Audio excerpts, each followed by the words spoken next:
A lot of this isn't going to make sense to you, and I'm sorry about that. I'm just going to start at the beginning, with the house.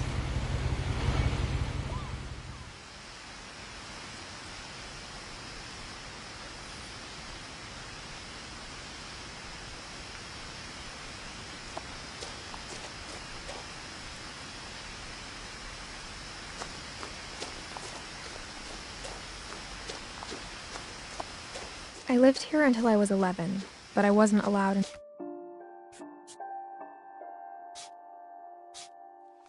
inside half the rooms.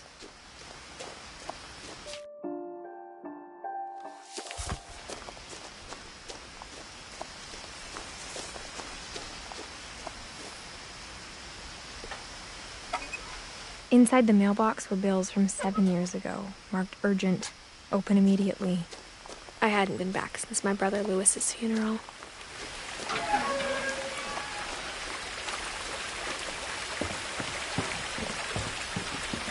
In her will, my mother left me a key but didn't tell me what it unlocked. Maybe she thought I'd know, or she thought that the mystery would be enough to bring me back.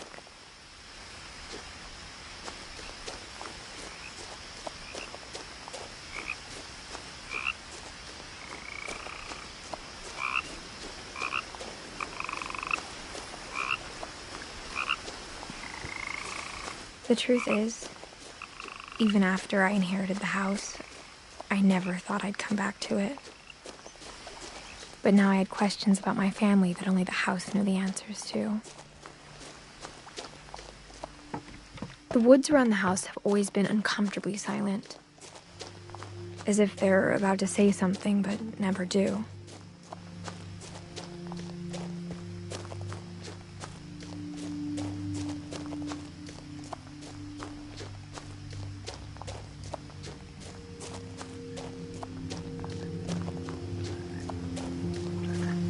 The house was exactly like I remembered it, the way I'd been dreaming about it.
No one had driven this way in a long time, but I saw a few hoof prints.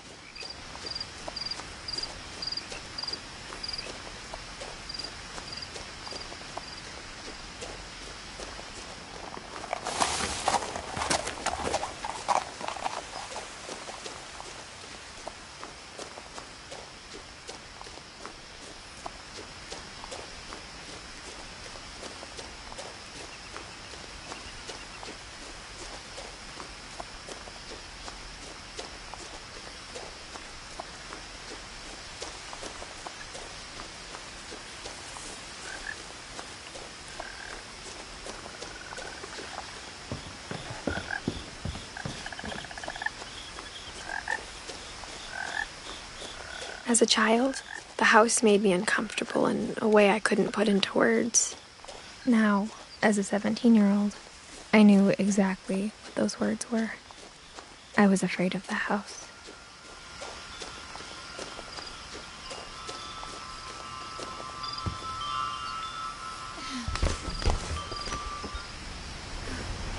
Crawling through the doggy door used to be a lot easier when I was 11.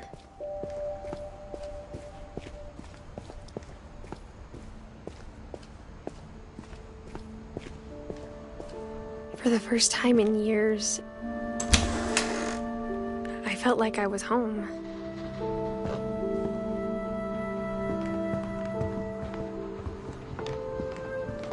Nothing in the house looked abnormal. There was just too much of it, like a smile with too many teeth. Edie told me once that every Finch who ever lived is buried somewhere in the library.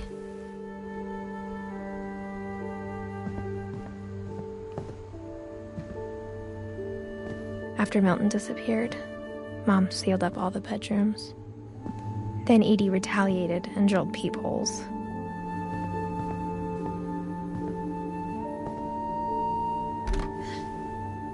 Molly always seemed like a girl I could imagine being friends with, if she hadn't died in 1947.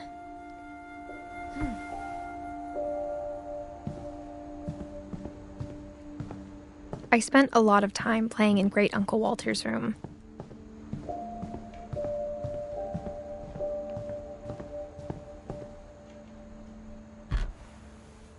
Barbara was a child star for 2 years, until America grew out of it.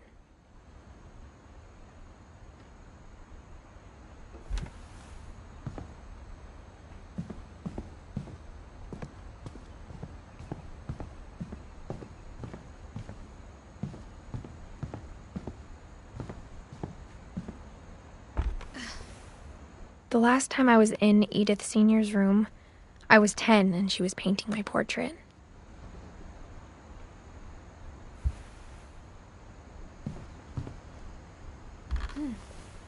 As a kid, I just assumed every house had peepholes and sealed rooms you weren't allowed inside of.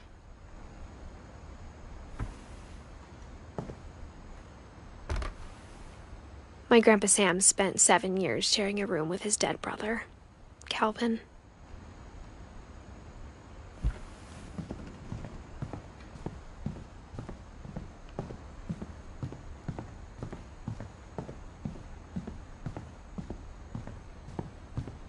Lewis told me there were secret passages, but I never believed him.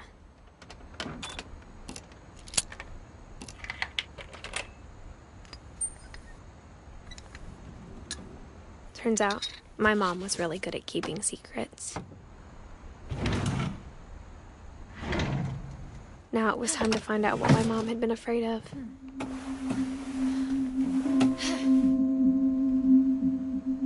Reading this, maybe it sounds like I had a plan, but I had no idea what was behind that door. Just like I had no idea where all this was gonna lead.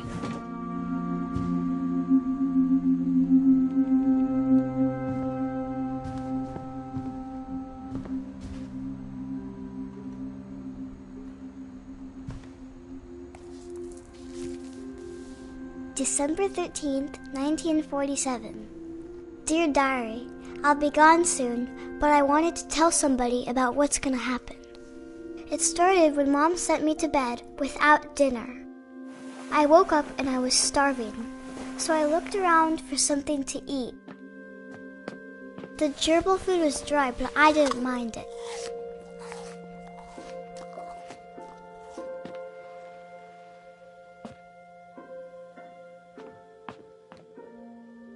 My Halloween candy was all gone.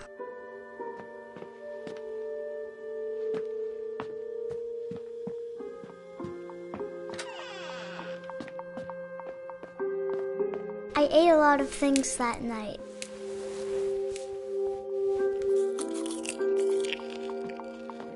I kept eating and eating.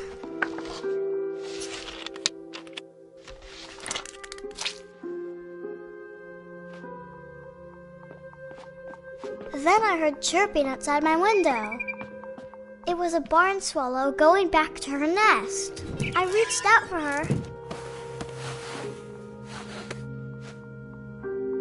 And suddenly,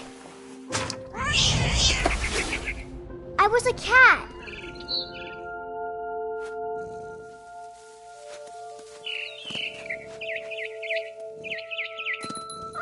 I tried to be quiet, but the bird was really scared.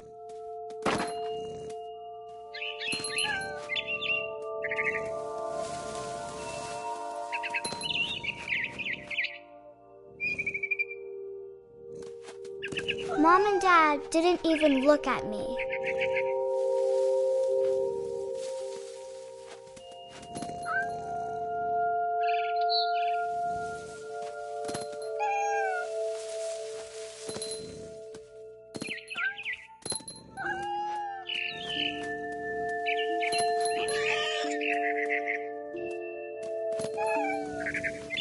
The babies were all gone.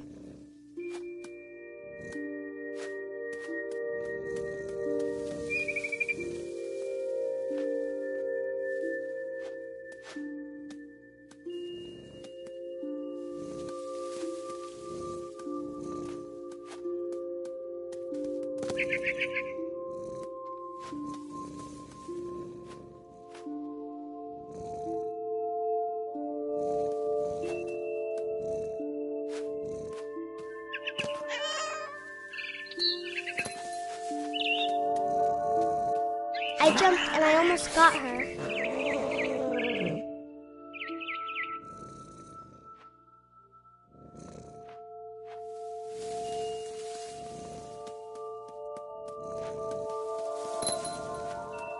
I could tell she was getting really tired.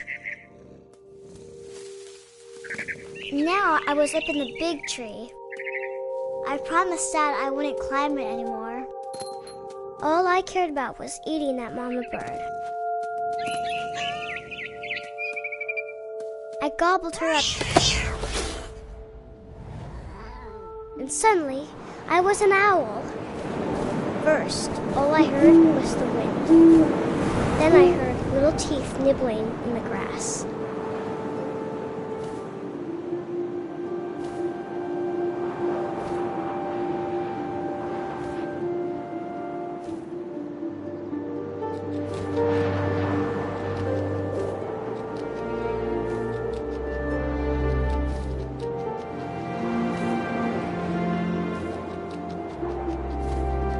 Rabbits.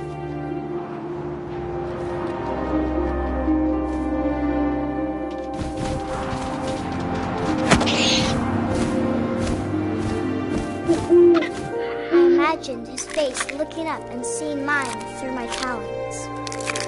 I swallowed him up, and I didn't chew one bit. Then I flew off to find something bigger.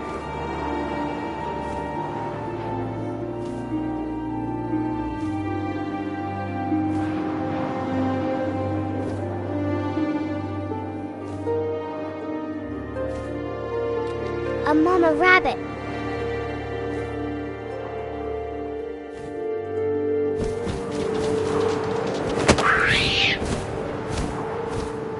She was almost too big to carry. I started choking, but I couldn't stop eating. And suddenly, I was a shark.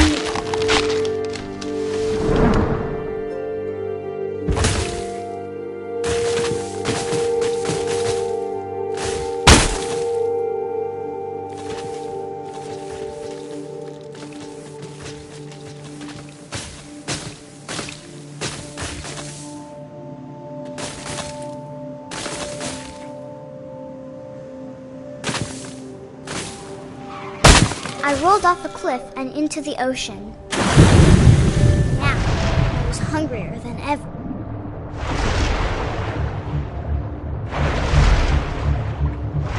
I wanted fat, juicy seals.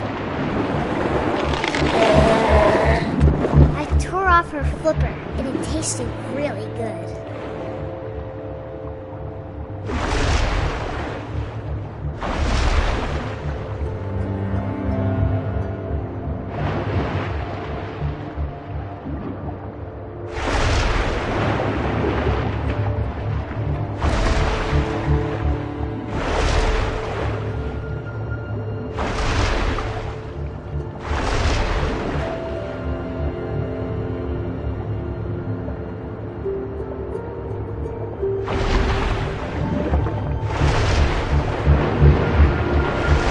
Grabbed on tight.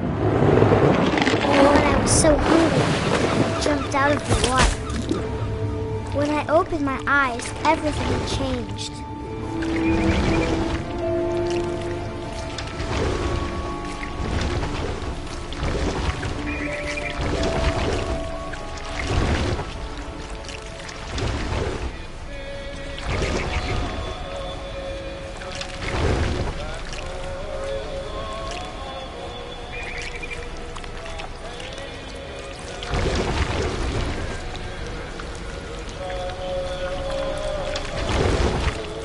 Now I was a monster, and I smelled people everywhere.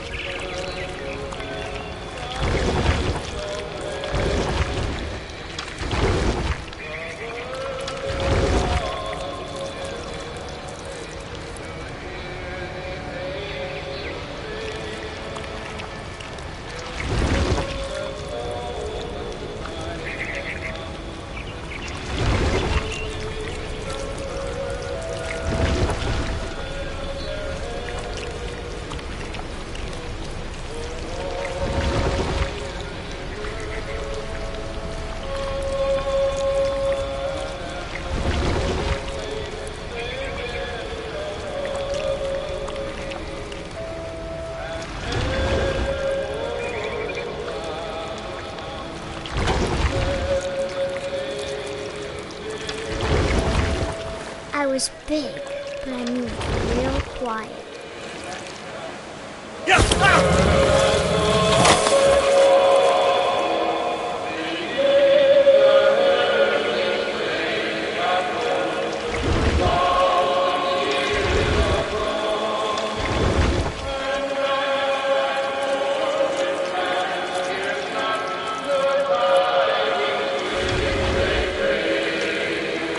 I wanted to stop, but also I didn't.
Passenger, I was still hungry. And across the water, I smelled something new. Something I had to have, so I swam towards it.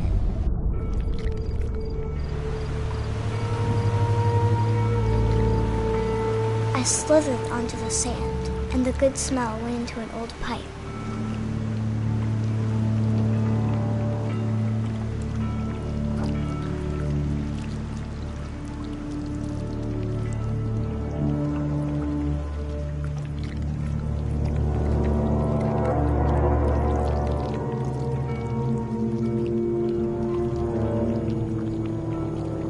I got closer and closer.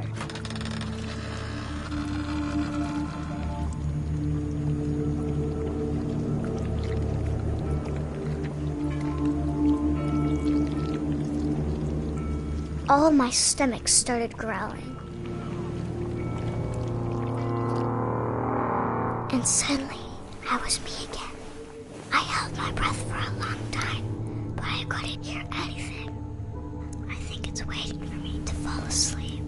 But it's not going to wait much longer. It needs to feed, and we both know I will be delicious.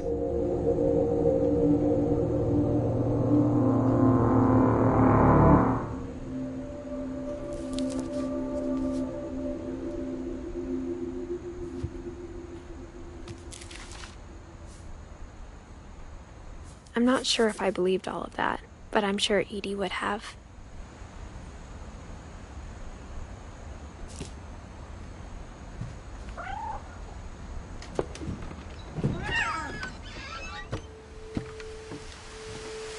This will be obvious later, but my mom never told me any of these stories.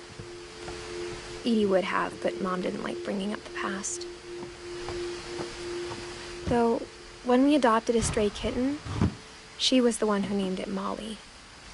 I spent a lot of time in Great-Grandma Edie's room. Her room was like a museum. For 500 years, the Finches have been famous throughout Norway for their fortune. Odin Finch buries the latest victims of the family curse, his wife Ingeborg and their newborn son, Johan. On January 7th, 1937, he set 40-foot waves off the coast of Washington, sent the Odin's daughter Edie, with husband Sven and baby Molly. Odin Finch is the first to be buried in the new family cemetery. His daughter Edie is already dreaming of a new Finch house.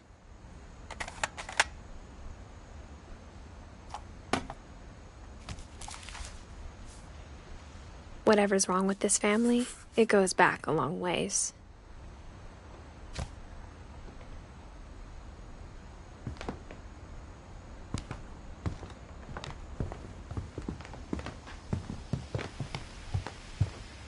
When Edie told people Sven was killed by a dragon, she could also have said he was building a dragon-shaped slide that collapsed. She could have, but she didn't. Even in her 90s, sometimes Edie seemed a lot younger than my mother.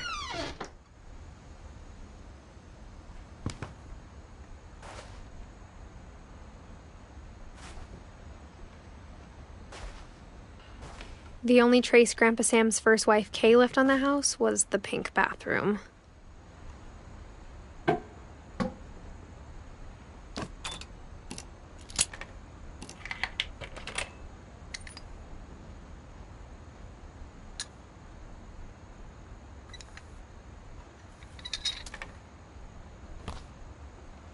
There's a secret in this bathroom. It's in the last place you would look. It isn't in the cupboard. It's hidden in this book.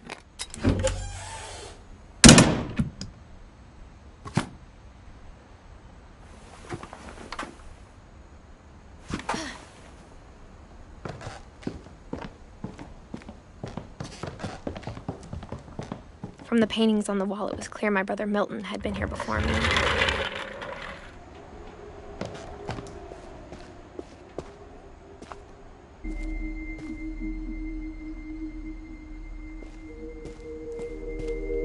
I knew Grandpa Sam had a twin, and that he never talked about him.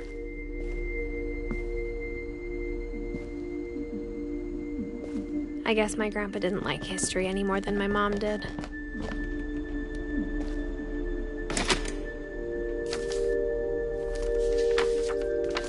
How I Want to Remember My Brother by Sam Finch. The thing I remember is that when he made up his mind, that was it.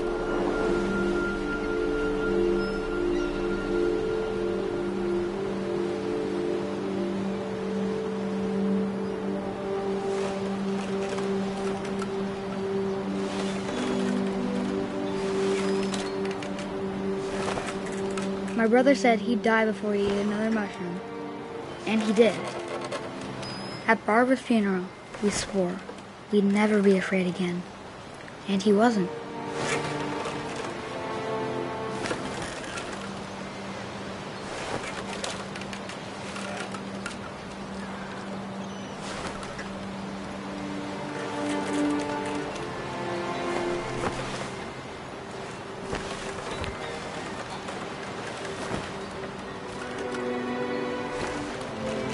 I think Calvin always wanted to fly.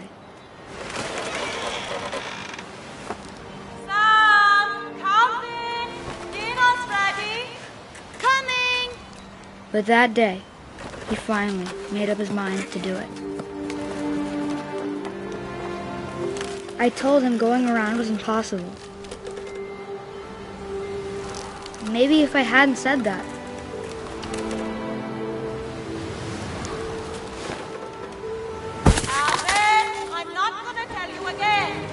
maybe if the wind hadn't picked up, then maybe he'd still be here. But I doubt it. I think he'd already made up his mind. That's what I want to remember about my brother.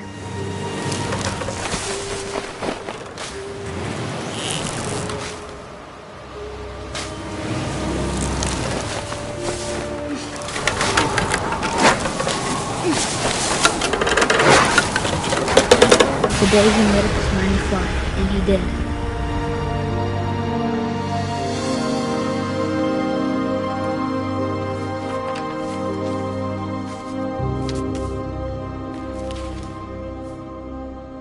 Calvin's story felt strangely familiar.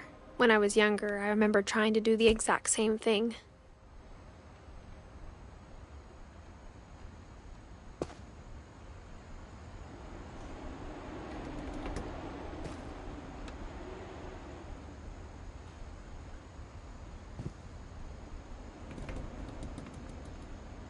After the funeral, Edie roped off Calvin's half of the room.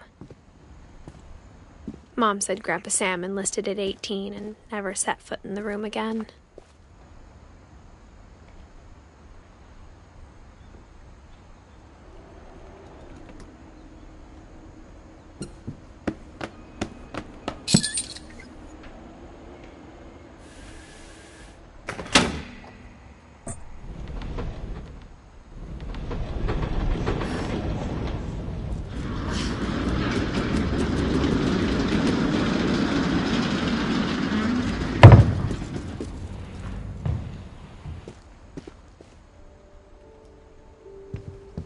The passages were a pretty tight fit. They'd obviously been built for smaller hands and bellies.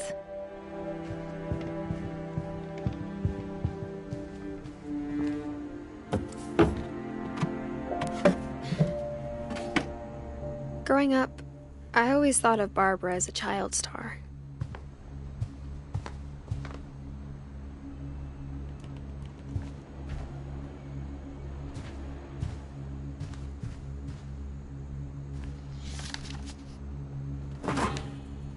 Of all the stories people wrote about Barbara's death, I'm surprised Edie saved this one.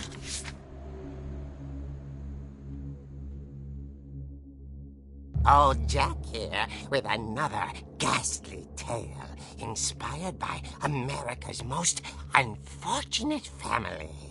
I'm calling it The Surprise Ending of Barbara Finch. As a child star, Barbara was famous for her scream. Now at 16, she was all washed up. A has-been. But in a lucky break, she'd been asked to perform her signature scream at a local convention for monster movie fans. It was just the boost her career needed. Unfortunately, her scream hadn't aged well. Getting better. I think you just need the right motivation. Her biggest fan and current boyfriend, Rick, was about to demonstrate when... Now that was a great scream. It was Barbara's father, Sven. He'd slipped into a table saw and had to be rushed to the emergency room. So Barbara got stuck babysitting her youngest brother, Walter. Her convention comeback was cancelled. Okay, I'm hearing frustration, but I'm not hearing terror. What if I tried... A gang of hoodlums in Halloween masks have been terrorizing Orcas Island tonight. Police are urging residents to... That came from the basement. You're right! Also, I loved your delivery on that. Why is your basement door locked? Because my dad likes making puzzles and secret passages. There's a key hidden in the music box. The secret is to keep winding and winding until finally the key pops out. Thanks, babe. I'll be back in a sec. 20 minutes later, Rick hadn't returned. So Barbara went to look for him, right on cue. She reached for the music box. And as she wound the key, she listened for Rick, but the house was silent.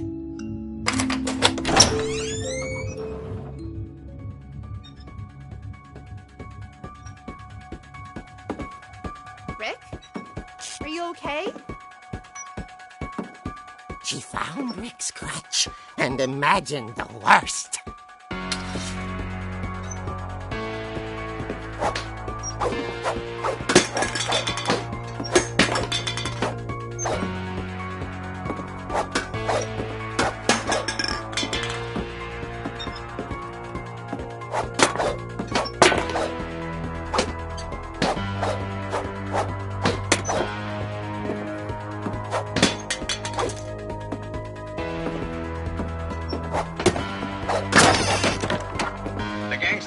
Infamous Hookman killer, Dr. Carl Hamill, who impaled and then ate his family 10 years ago tonight.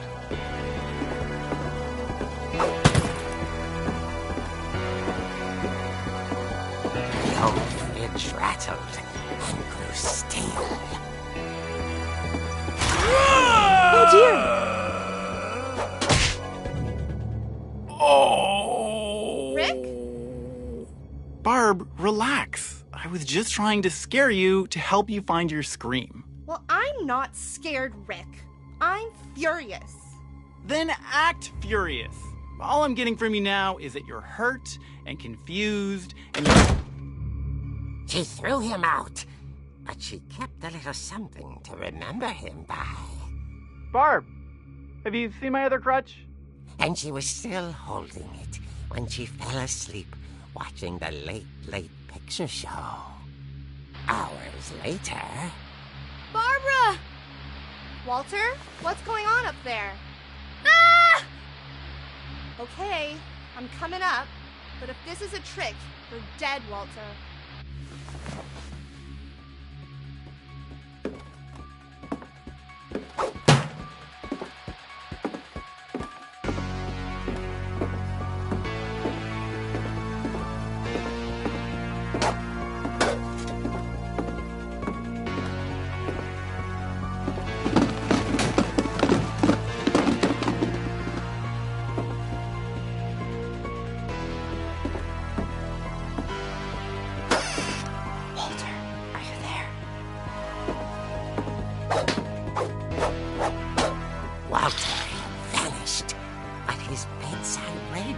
Still on. Orcas Island police describe the man as 6 feet tall, with a steel hook for a hand. Residents are urged to lock all doors and windows and notify the police of any suspicious activity. Barbara turned, saw the hookman, and was speechless. He was quite smashing. And the truth was, he couldn't get enough of Barbara.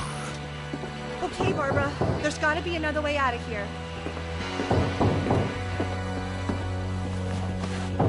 That night, she played her part beautifully.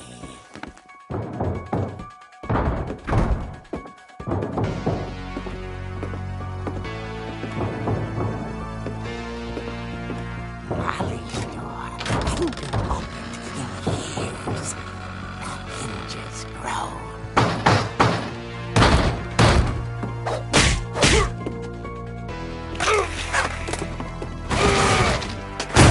He wasn't moving, but she sensed the story might not be over yet.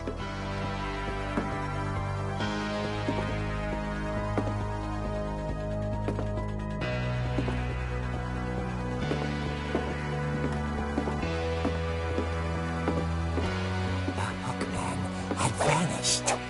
She listened for his breathing, but all she heard was...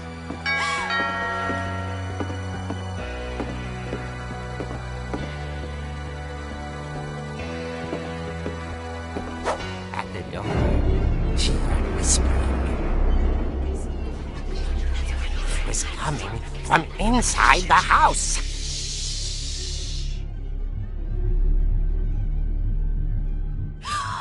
Oh dear. The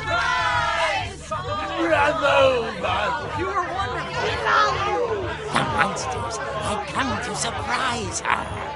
For Barbara, it was a dream come true.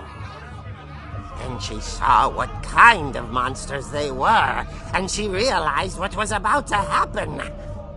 She was going to be famous. And with her final breath, Barbara Finch gave the performance of her life.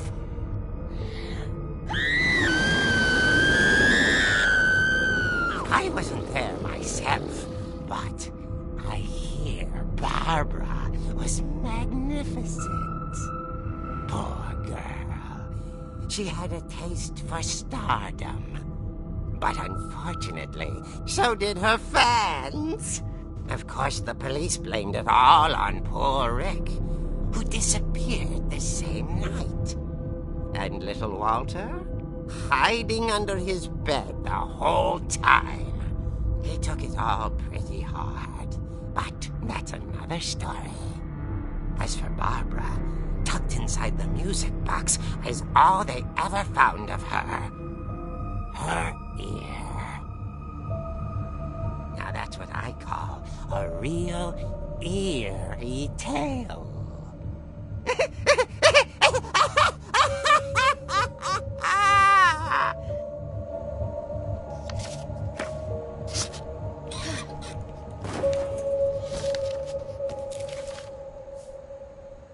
Edie told me all Barbara wanted was to be remembered, as absurd as that comic was. Maybe what Edie saw was a happy ending.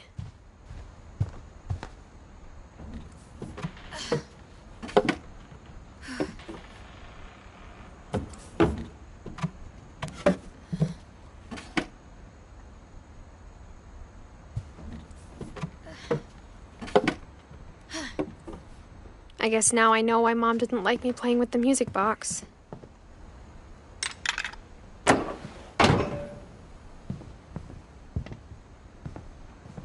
Edie's father, Odin, built the original house.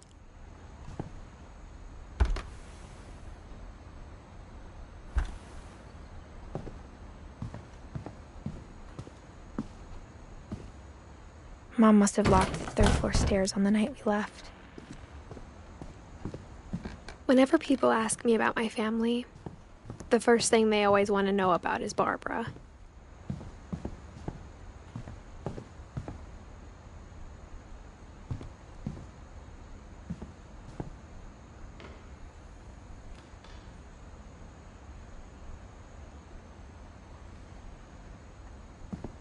funny. All those times I played with the music box and never found the basement key.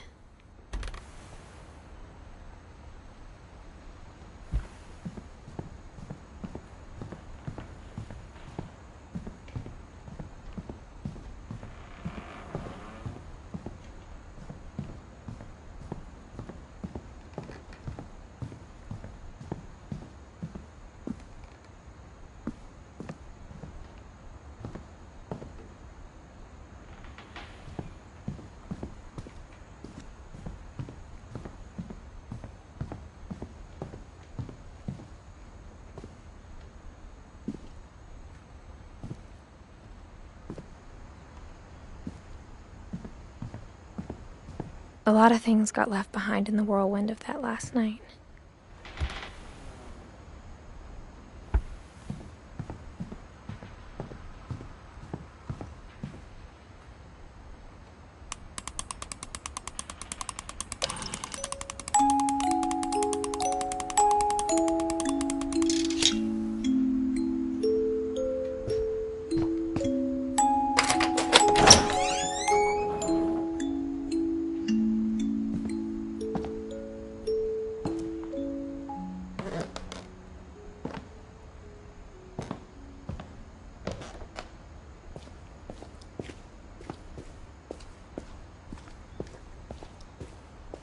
I saw Edie sneak down to the basement once, carrying packages. I thought maybe she was hiding presents. It turned out she was hiding a lot more than that.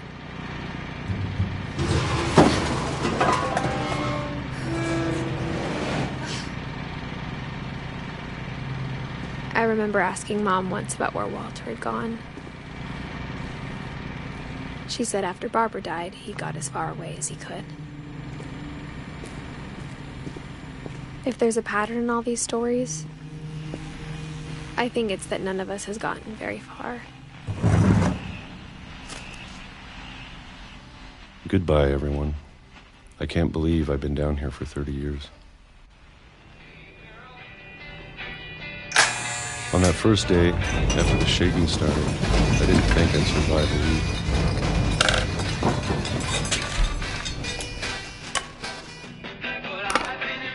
But after a few days, I settled into a routine. That's what kept me sane. Having a schedule, living for today. I always expected to be dead tomorrow. But if you wait long enough, you get used to anything.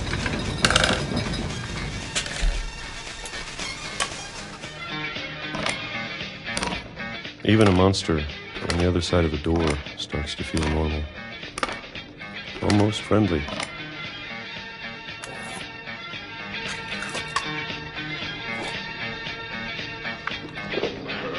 And then one day, everything just stopped. Whatever that thing was, it was gone. Maybe it got tired of waiting. Or maybe I just got tired of being afraid.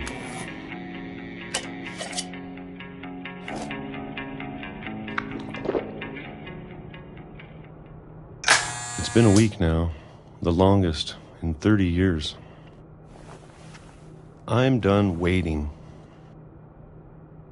I have to leave. Well, I still can.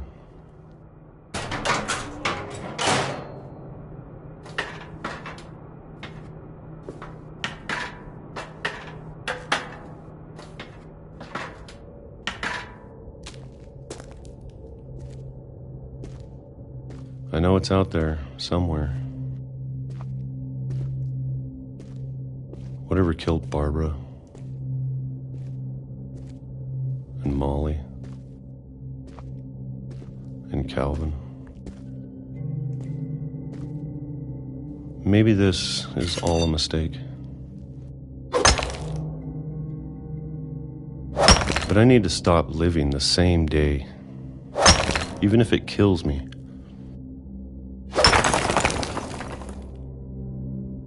Whatever's out there, I want you to know I'm ready for it. I'm I'm going to appreciate all of it, especially the food. I don't mind if I only have a year left, or a month, or a single week. I'd be happy with one new day. I can already imagine the sun on my face.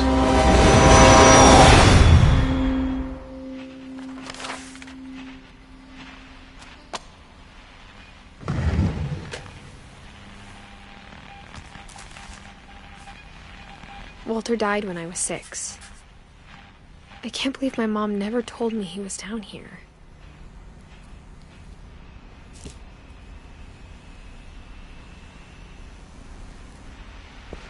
I'm sure my mom was trying to protect me.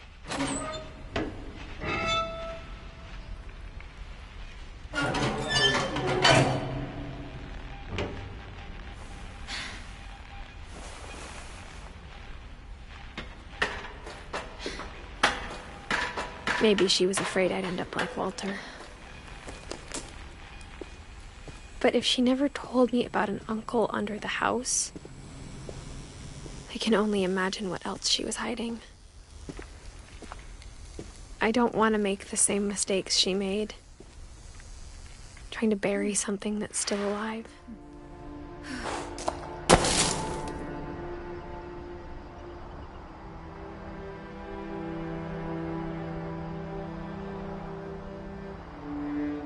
Now that there's only one of us left, or maybe 2, I thought it was time I heard the stories for myself and found out what happened to everyone else. But now I'm worried the stories themselves might be the problem. Maybe we believed so much in a family curse, we made it real.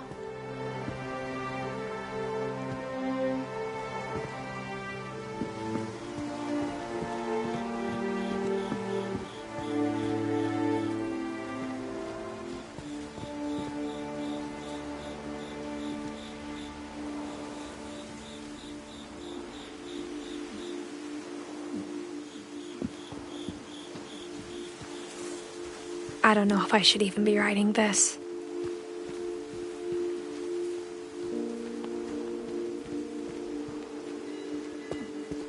Maybe it'd be better if all this just died with me.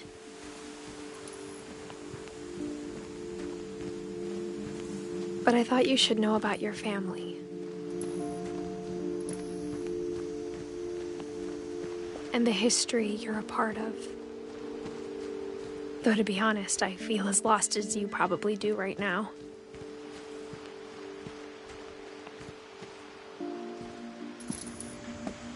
I think the people in these stories believed them, for what that's worth.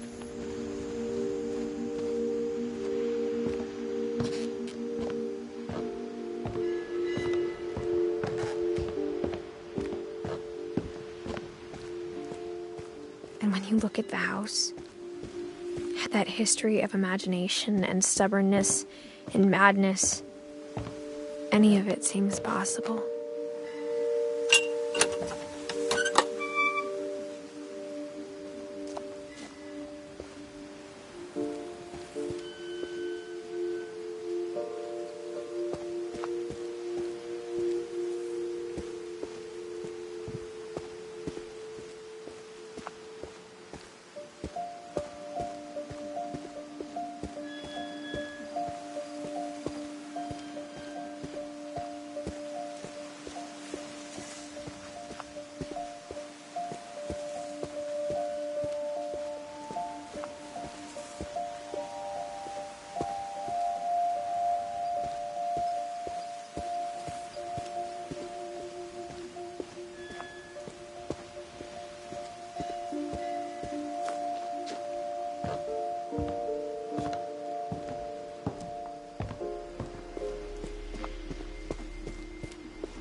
I think we've been surrounded by death for so long, we've just gotten used to it. What kind of family finishes building a cemetery before starting the house?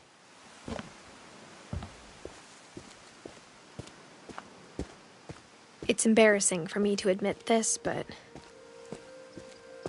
the pet cemetery made me more uncomfortable than the human one. 3 of the gerbils were mine, and 2 had been my fault. Sven built the house, but it was Edie who designed the cemetery.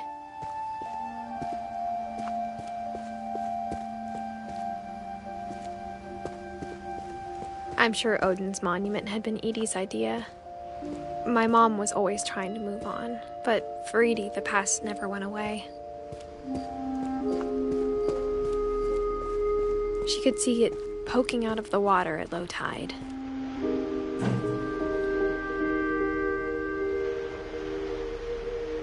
Edie said she dreamed about the old house every night.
Edie's side was always easier for me to understand.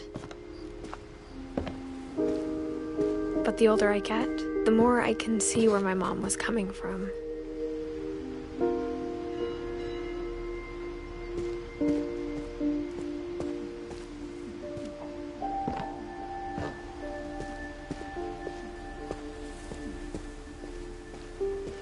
There's so many things I wish I could ask my mom now.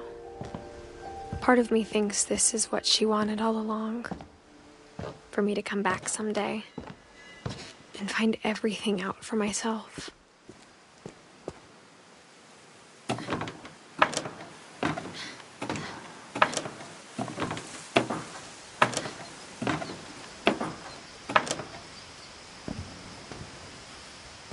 But looking back on it now,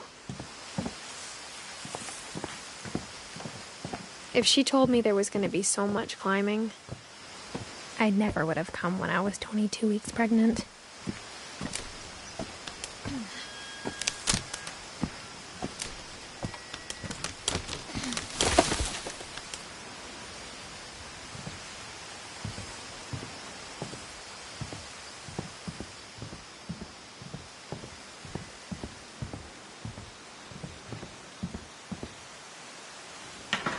I never met Grandpa Sam, but I think he and my mom had a lot in common.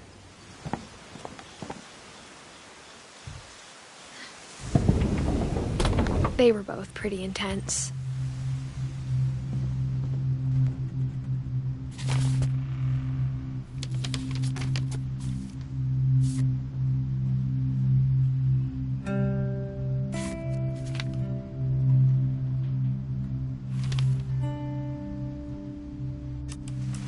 Dawn, I promise, you'll never forget this weekend.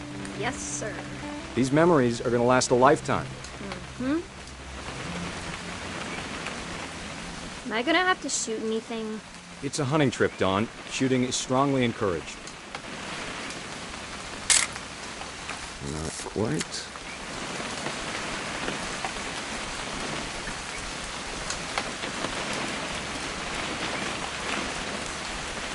What? Perfect. It's gonna rain the whole weekend, isn't it?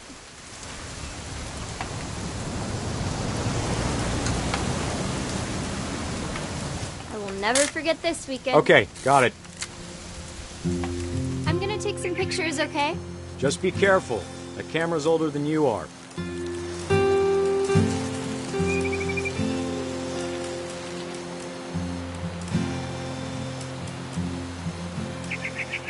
You're right, Dad. It's starting to clear up. Still freezing, though. Aw.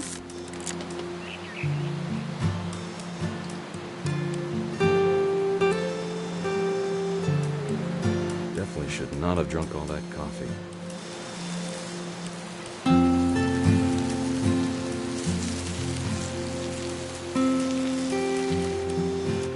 Nothing quite like being outside. Hey! That's a keeper. I'm just saying, I'm not always gonna be here, Don. You'll need to remember this stuff, if you want to survive. I'll be fine, Dad. You know who else thought he was gonna be fine? Dad! Good eyes, Don. Before you take the shot, let me get a picture of him.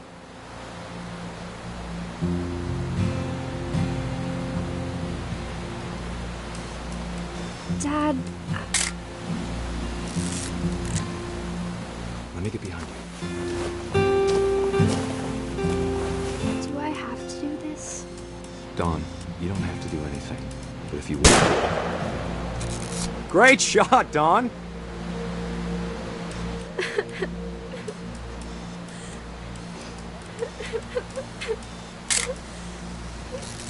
I'm proud of you, Don. Always remember that, okay?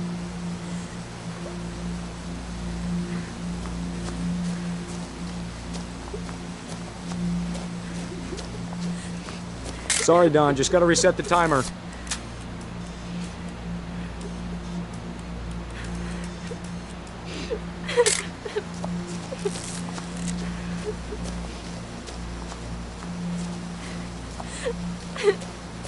Dad, it's twitching. I think That's it's totally normal, Don. Just focus on the camera. Try not to think about... Dad!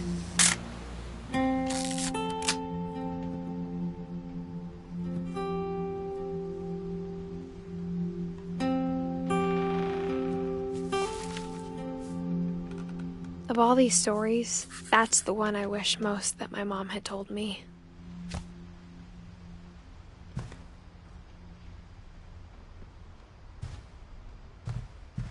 Instead of hiding from death, Sam seemed to go out of his way to meet it.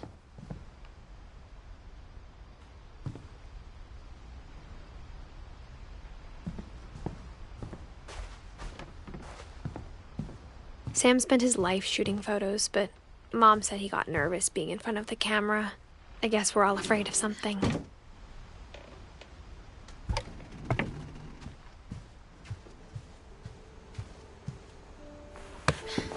After Sam died, my mom and Edie got really close. They'd both lost a lot.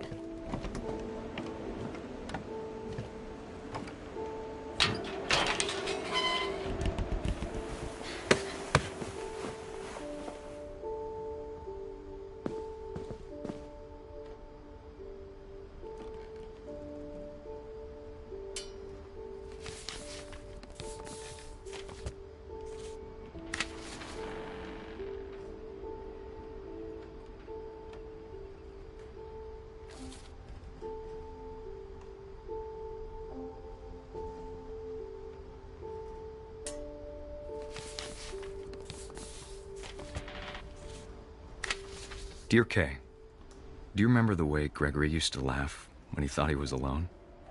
Like something funny was happening, but only he could see it.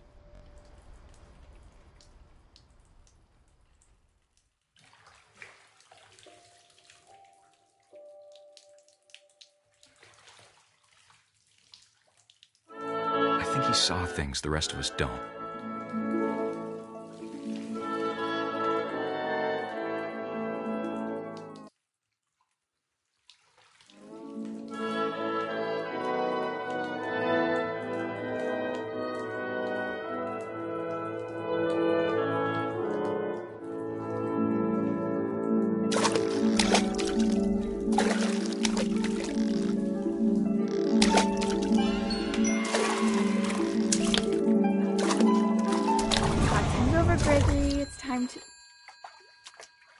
Hold on, sweetie. Hello? Sam, I told you I don't want to talk right now. I wonder what he saw. What his world was like.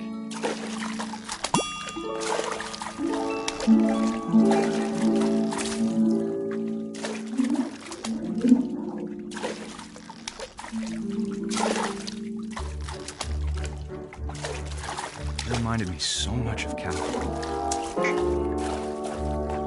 Lost in his imagination.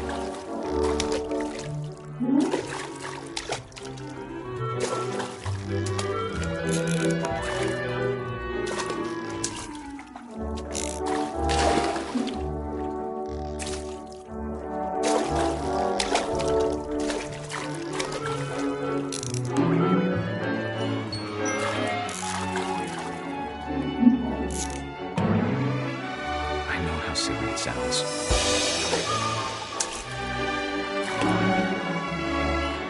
But I worried about a baby being too happy. But I could feel him slipping away. Sorry about that, Gregory. I know you did everything you could. Maybe if I hadn't called that night.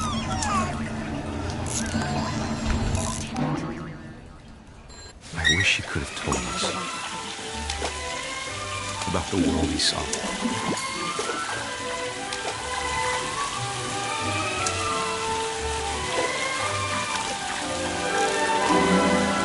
There's so much I don't understand about Gregory. About everything.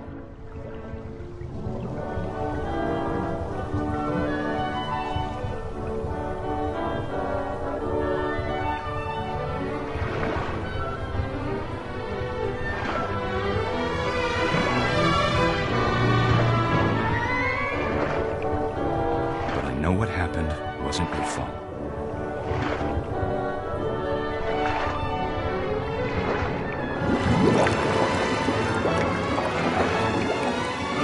I'm sure he's happy. And he'd want you to be happy too. Good luck, Kay. Love, Sam.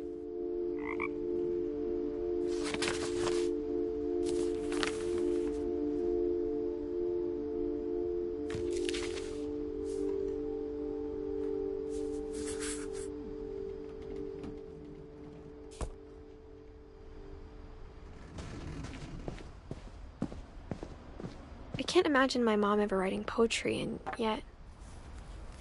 A poem for Gus, who always said the wedding was a bad idea.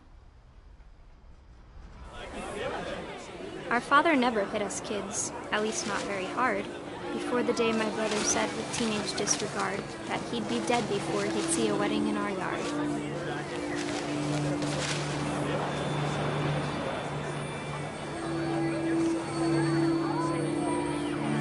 My father made him come, of course, but Gus stood far apart, just flew his kite and bottled up the storm inside his heart.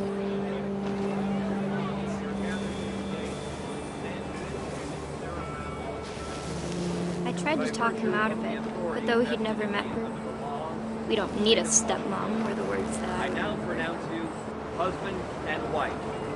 You may kiss the bride.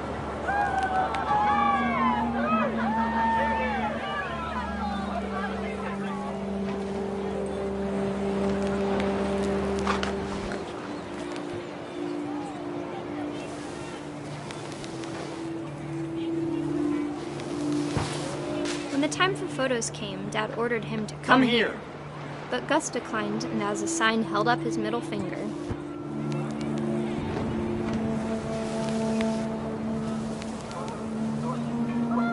The wind picked up, and panicked geese appeared and quickly went. But all the humans did that day was go inside the tent.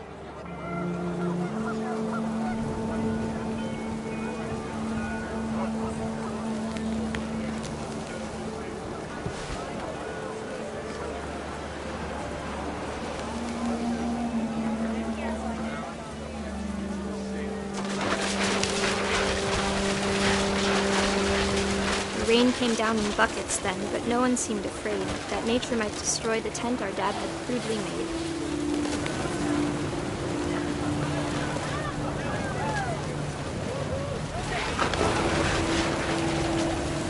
The thunder sounded much too close and full of angry power. But all my father said to this was, "Make the music louder."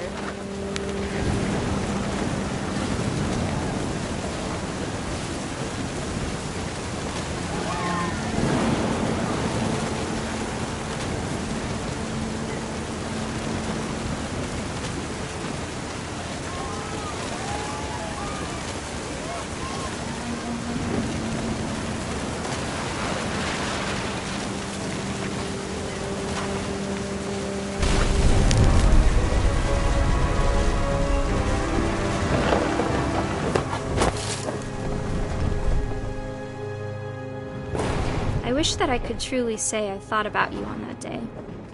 Out there on the beach alone, just you, the wind, the sea, and foam.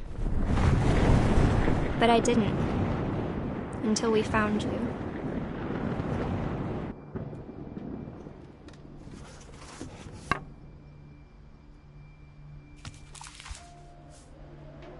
She never talked about him, but Mom told me once if I was a boy, they were going to name me Gus.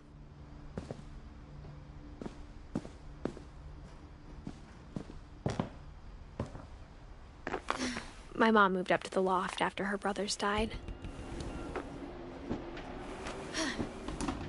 At the time, it was as far away as she could get.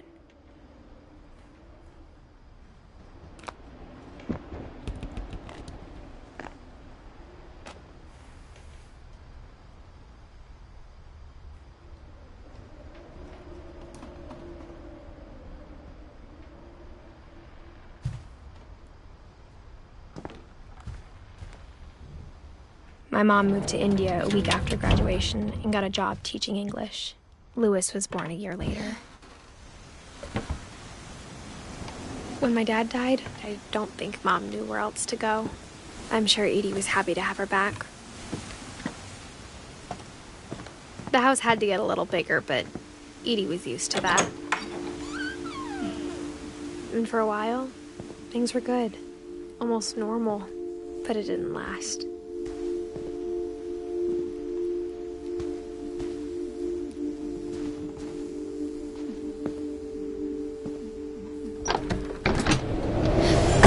The beginning of the end was Milton's 10th birthday, when Edie gave him a castle. After Milton disappeared, the only thing he left behind was a room full of paintings.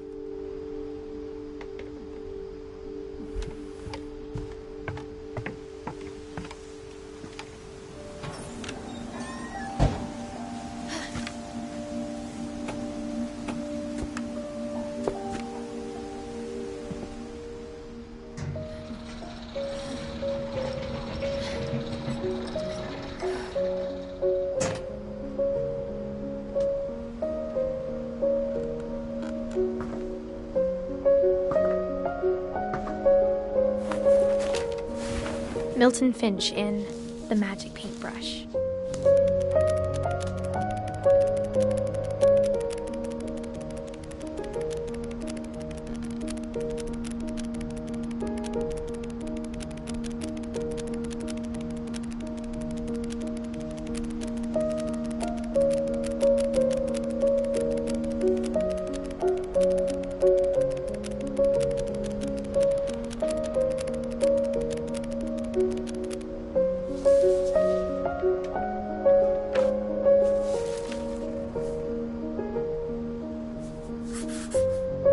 I was 4 when Milton disappeared.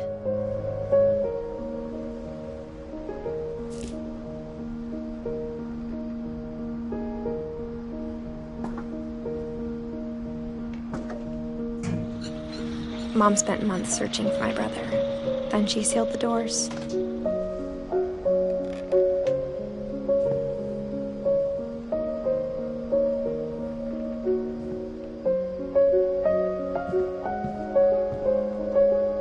Whatever Milton had found in the house, Mom didn't want it getting out.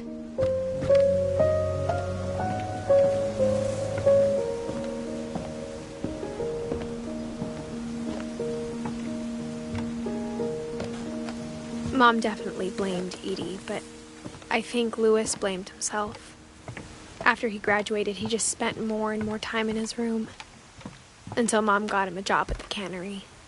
Everyone always told me to stay out of Louis's room. Except Louis.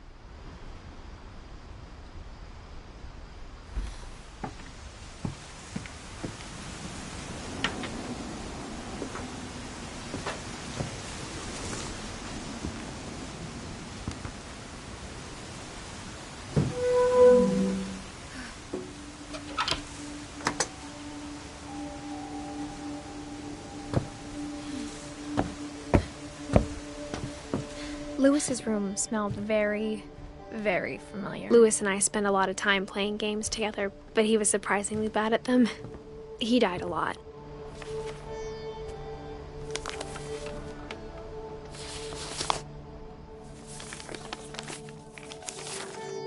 Dear Mrs. Finch, as Louis's psychiatrist, I can understand your desire for an explanation.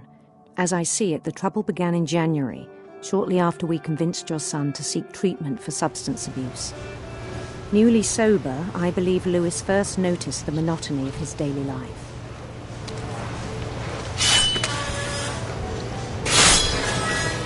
He kept working at the cannery, but he withdrew part of himself. In our sessions, I saw the same behavior. His mind began to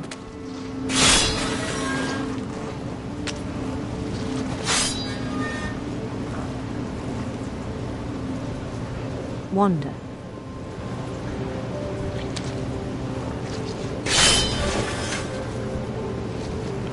I asked him to describe it. He said he started small, imagining a labyrinth. He'd feel his way about. Then something moved. Bats and toads and things that have not names.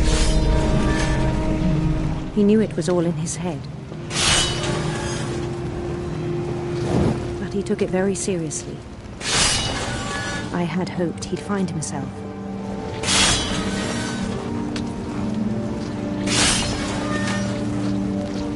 But he found something more.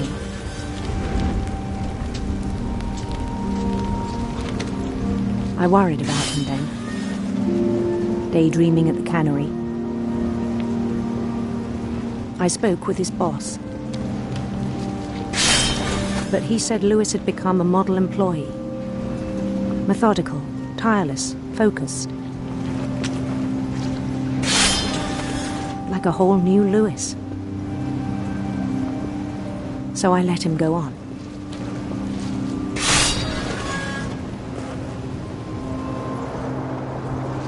I even encouraged him. It seemed very promising at first. He told me he'd made a new friend.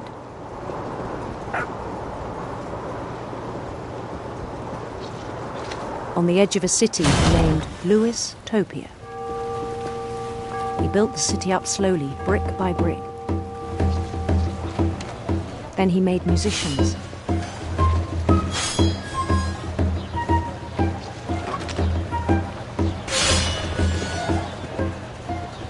And songs for them to play. He talked about starting a band. And he was always humming something. Every day his imagination grew stronger.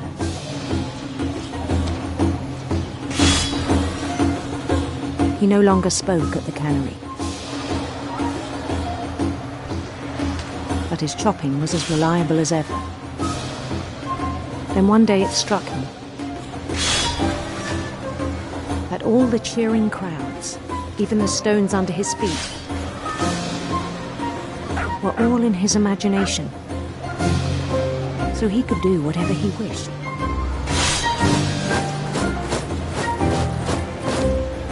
He held an election for mayor.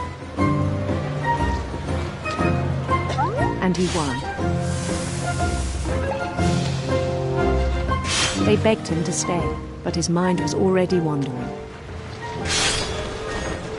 It became a game for him.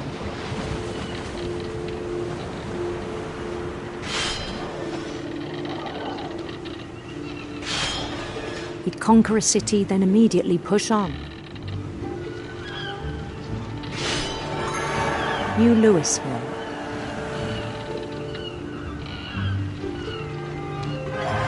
St. Louis.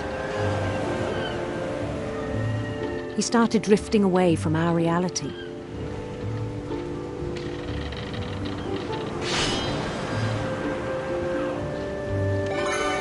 Minneapolis.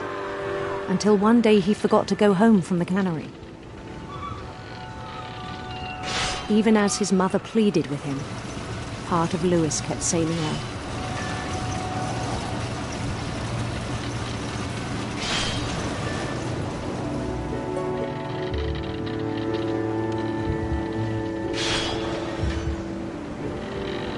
In Louisburg, he heard rumors of a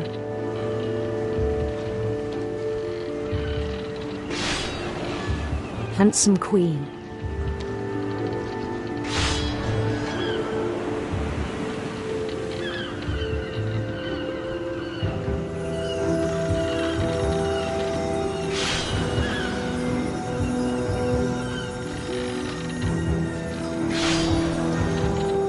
The queen was on her own quest for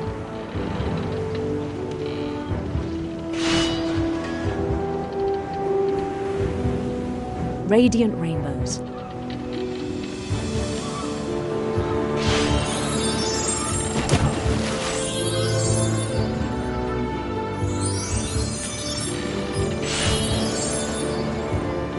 He followed the sound of her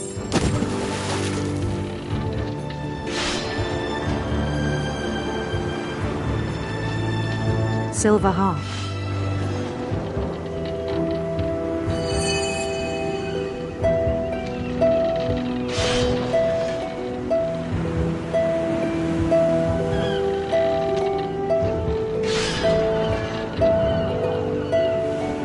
His chase led him to a golden palace east of the sun and west of the moon. Even then, his logic remained sound. He knew the world was all in his imagination.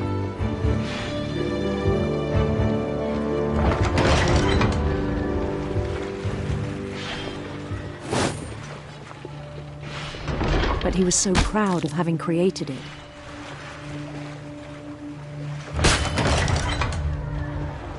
In his own eyes, he'd become something greater than a king.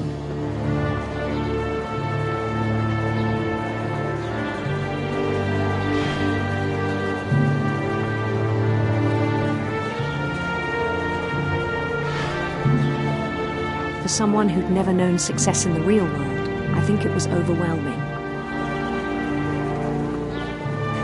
And then it struck him that the real Louis was not the one chopping salmon, but the one climbing the steps of a golden palace.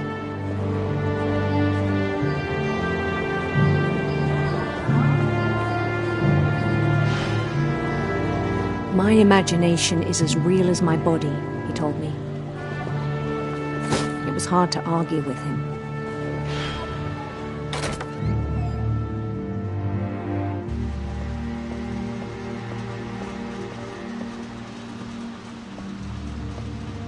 He began to forget the world we know.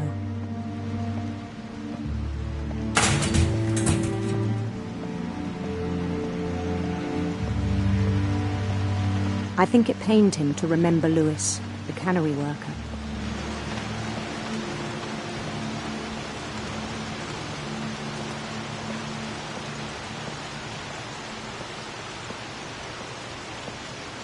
He began to despise the man with a royal contempt.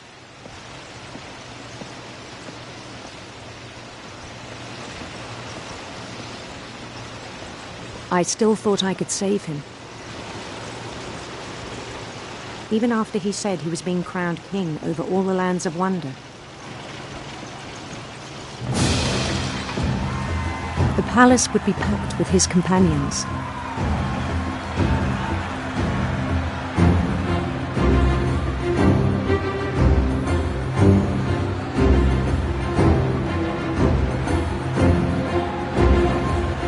Including the wise Calico who'd insisted on advising him.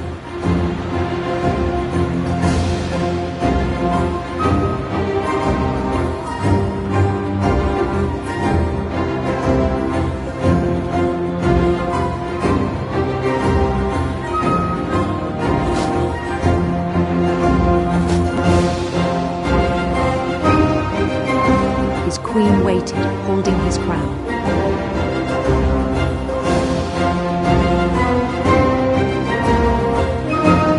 There was only one thing left to do.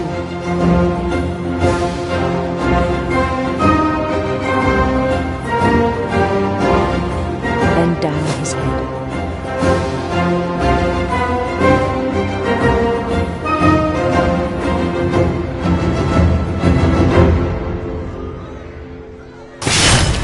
And the rest I think you know.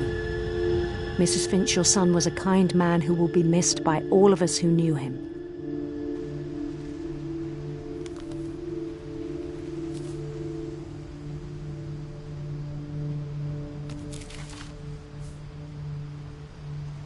My brother was really cool.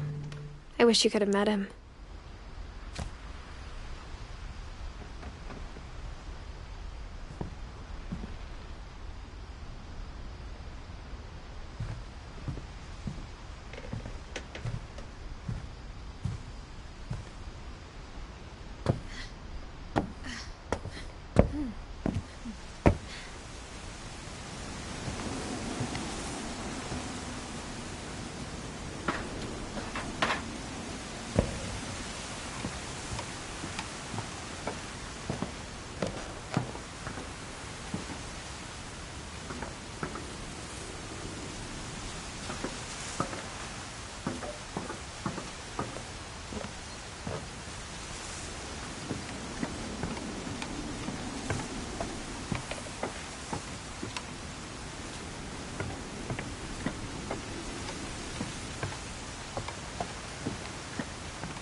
On the way back from Lewis's funeral, my mom told me to start packing.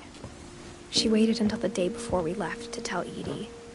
I'm not sure if she wanted to make it easier or harder. I wish we'd stayed. But I understand why we left.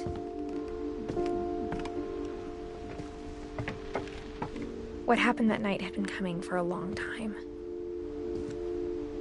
Maybe it should have come sooner.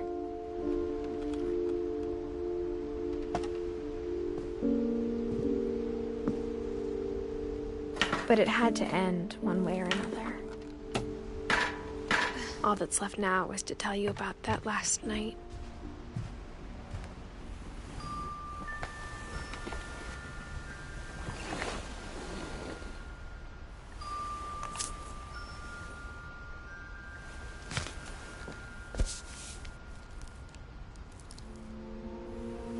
That whole last day, Edie just watched us pack and didn't say a word.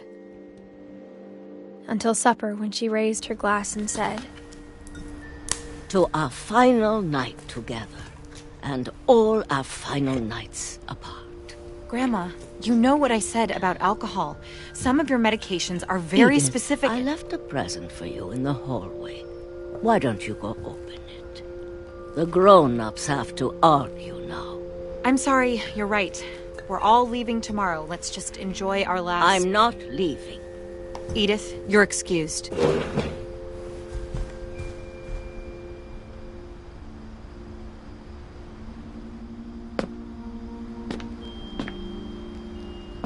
power had been shut off that morning, but Edie always had plenty of candles. When my mom sealed the library, I don't think she knew about the other entrance, or that Edie had a key to it.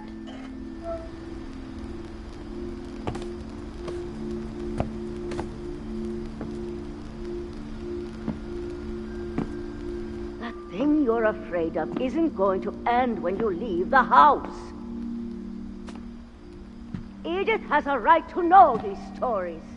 My children are dead because of your stories. I think it's best if Edith and I leave tonight. We'll have the nursing home send a van for you in the morning. Okay? Dear Edith, there's so many stories I wish I could tell you, but there's only time for one. This is about what happened on the night you were born. That night, the tide went way, way out.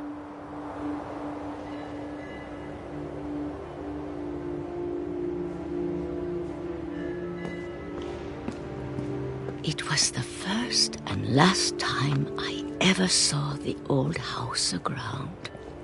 There'd been an earthquake out in the middle of the ocean.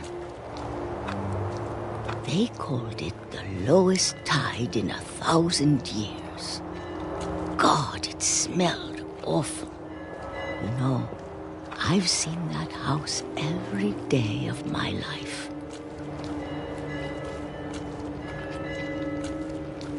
But I never thought I'd go back to it.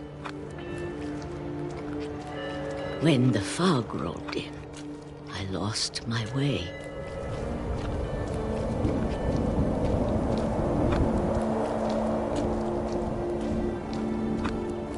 I got turned around.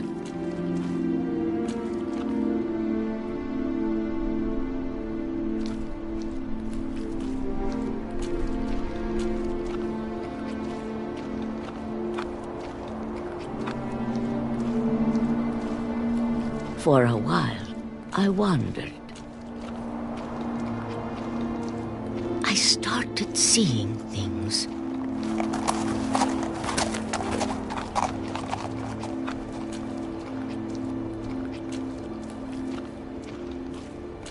Things I'd forgotten had ever existed.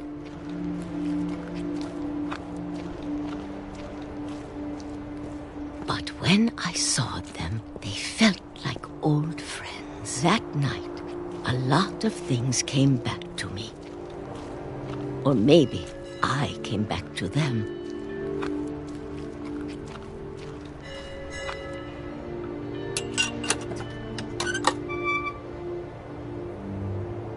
Things I can't explain, but that I need you to try and... Edith, what are you doing in here?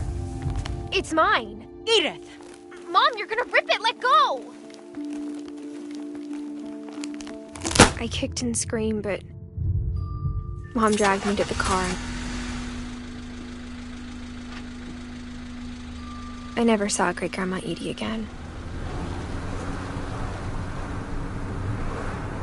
The next morning, the van came to pick her up, but she was already gone. After that, we moved around a lot.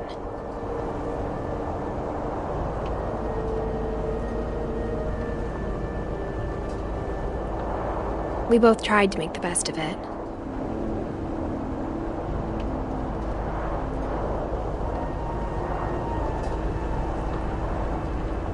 A few years went by.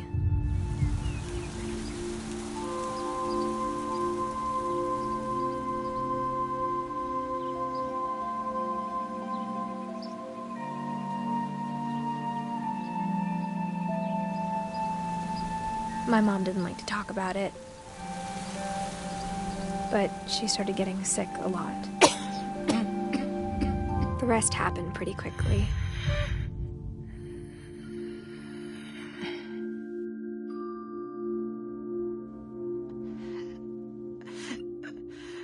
She got better for a while,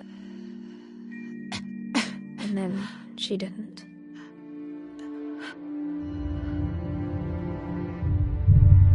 And then I was alone.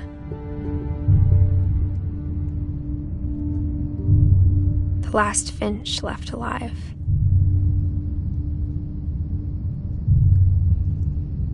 Until I found out about you. I'm still not sure what to tell you about all this. If we lived forever, maybe we'd have time to understand things. But as it is, I think the best we can do is try to open our eyes. And appreciate how strange and brief all of this is.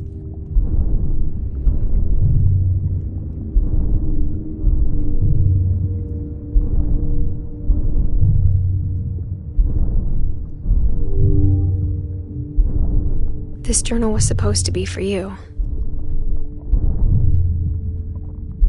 But now I hope you'll never see it. I just want to meet you and tell you all these stories myself. But I guess if you're reading this now, things didn't work out that way.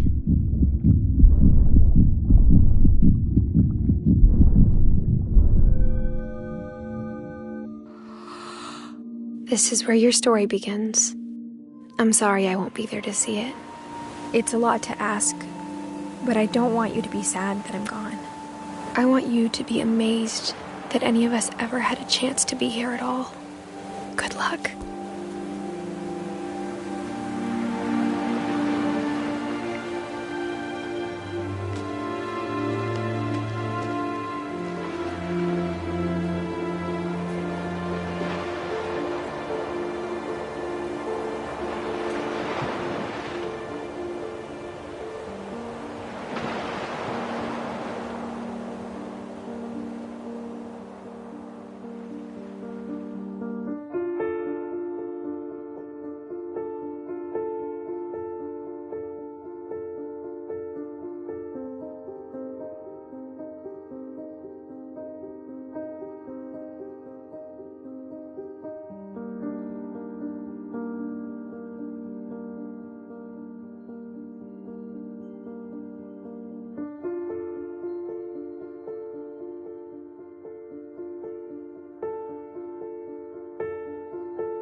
I knew Grandpa Sam had a twin,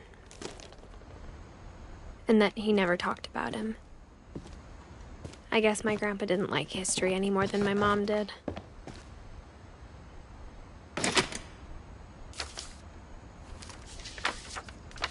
How I Want to Remember My Brother by Sam Finch. The thing I remember is that when he made up his mind, that was it.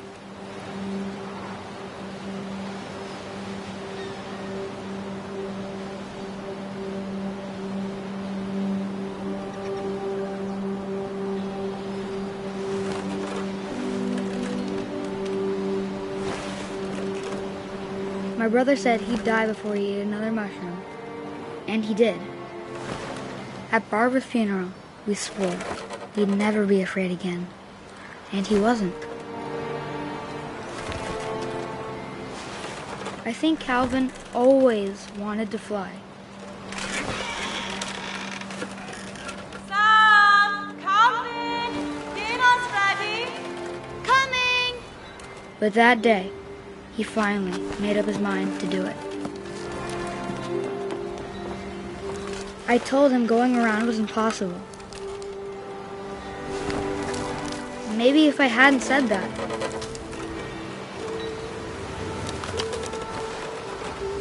Calvin! I'm not gonna tell you again! Maybe if the wind hadn't picked up, then maybe he'd still be here. But I doubt it. I think he'd already made up his mind. That's what I want to remember about my brother.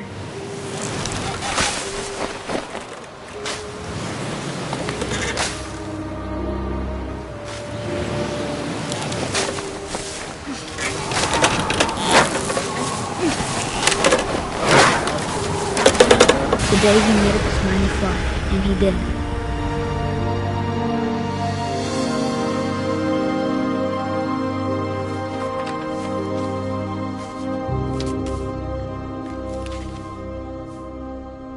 Calvin's story felt strangely familiar. When I was younger, I remember trying to do the exact same thing,